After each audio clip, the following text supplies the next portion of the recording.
компанията съм от малко повече от 3 години. Започнах след като вече бях взел решението да се разделя с предишния си работодател. Получих препоръка от мой добър приятел програмист, който вече работеше тук, и от моя приятелка рекрутърка, и просто нямаше какво толкова да го мисля. Моментът, който бих определил като най-ключов, е този, в който, така да кажем, се заинатих насоката на PHP екипа да стане малко по-обектно ориентирана и представих основите на къстъм фреймворка, който ползваме от ден днешен, но доста по-надграден. Това, което е основна мотивация за мен, е предизвикателството да усъвършенствам знанията си по учебник, защото има добри практики и подходи, които прилагам от години, но просто не съм знаел точно как се наричат и как да ги дефинирам. Сега ми се наложи да го направя това нещо, за да мога да го предавам по-структурирано като информация на моите колеги. На първо място бих казал съзнания.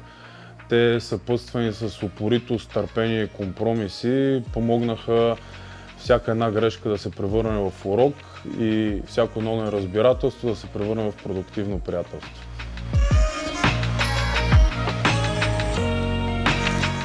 Ако сложим 10 програмиста в една стая, ще имаме 10 различни мнения.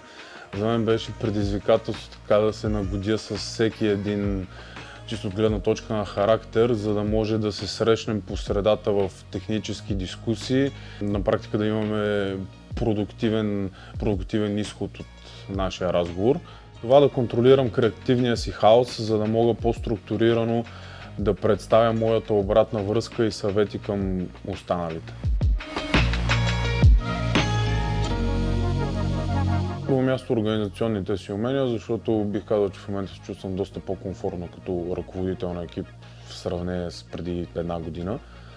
И не на последно, от техническа гледна точка бих казал, че контролирам вече себе си в дълбочината на абстракция, в която изпадам. Намерих тази тънка граница, която всички програмисти търсят. На индивидуално ниво бих казал, че обогатяването на знанията на всеки един член от екипа, включително и на мен, разбира се.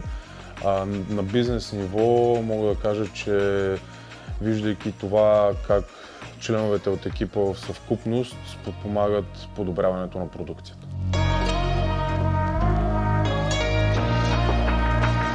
Основната разлика е това, че на моето интервю нямаше конкретна техническа задача по време на него.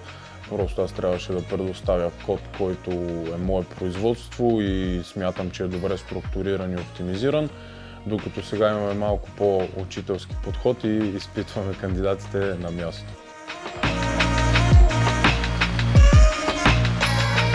Това, че когато нещата изглеждат най-зле, то означава, че могат да вървят само нагоре, така че горе главата.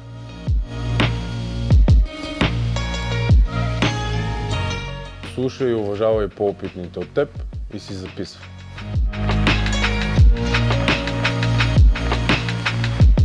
Строг, но справедлив компютърджия, който се старае всеки един човек, засегнат от работата му, да е спокоен и усмихнат. И в зависимост от настроението, понякога хората получават нискокачествено сръбско караоке.